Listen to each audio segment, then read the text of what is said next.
We have all been staying home, and maybe you have not been able to pick up any Easter decorations. Well, that's not a problem. Today, from 11 a.m. to 1 p.m., the North Dakota Boys and Girls Ranch thrift stores are finding, well, a creative way to distribute some Easter merchandise to families committed to social distancing. And with us today, we have Diane Rust, the retail sales director, to talk a little bit about this fun event. Thank you so much for joining us. I would imagine this would be a busy time around the holidays when people like to pick up some different things to put up around their homes, but this year's different. So let's talk about how you came up with this idea. Well, as you know, Andrew, like most of us in the retail sector had to close down. So then we're faced with this merchandise, this Easter merchandise that what are we going to do with it? This is our prime Easter selling season, and this is merchandise that we have some money invested in as we purchase some of this merchandise, and taking a look at what are we going to do with it and how can we get it out there to the people who maybe want it. So we came up with this idea of having a no contact or a low contact Easter basket event. So our stores have put together these different Easter baskets. Each store has a different amount of them. They're filled with all kinds of things. They vary quite a bit depending on what store had what items they had on hand. I think the staff had a good time putting them together. They are definitely worth more than the $5 donation that we are asking for them. And I guess it's just a way to come up with a win-win situation for ourselves and to help us move this product out and to get it out there in the community to people who probably need this and maybe are not able to go shopping, or there's those folks that just aren't working, maybe don't have the money to go out and purchase any Easter items this year. So it's another opportunity for that. I love that. It will just kind of put a smile on your face too. So are these more, directed towards children or for anyone? Are these just for kids?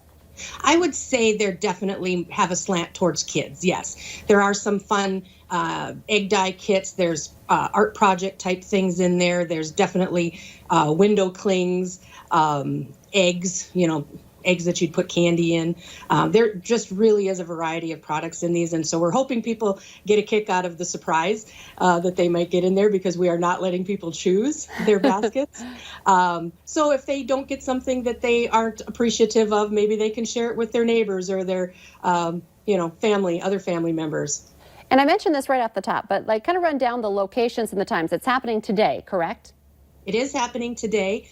7 of our 9 stores are participating. So that would be the 3 stores in Fargo and West Fargo. Dilworth is not participating due to the shelter at home order in Minnesota. We do have Grand Forks and Minot and Bismarck participating. Okay, so you can just stop by. I mean, how does this work? You just pull up your car? Is there a limit on how many you can get? We are asking that people stay in their vehicles just to keep that social distancing appropriate. We have tables set up where we will, when your car pulls up, we'll ask how many you're requesting, and we will have staff bring those out to a table, which then you can come and get. You can place your donation, if you have one, in the box, and then you can drive off. This would also be, I just like to put it out there, this is also an opportunity to pay it forward for those folks that don't have the funds, don't have the $5 recommended donation for the basket and still want to get something for their kids. So I would encourage that too. Oh, I like that idea. So maybe pick up yours and leave a donation for the next person behind you as well. Now, you said you've invested the money in having some of these decorations. Can you talk a little bit about just how important funding is where at the shelters as well? Well, as you know, we are a major funding source for the Dakota Boys and Girls Ranch treatment centers, and they're not closed. We have staff working with those kids. The kids are there, and the expenses don't stop. So it really does impact things when we can't be open and be that major funding source. So this is just another way that you can support the Dakota Boys and Girls Ranch. And it's our little way, too, of giving back to the community that has given us so much. Diane, I love this idea. Thank you so much for joining us today. I hope everyone goes out 11 to 1 today to the North Dakota-based Dakota Boys and Girls Ranch thrift stores. And happy Easter to you. Happy Easter to you. Thanks for having us on. We'll be right back here on North Dakota Today.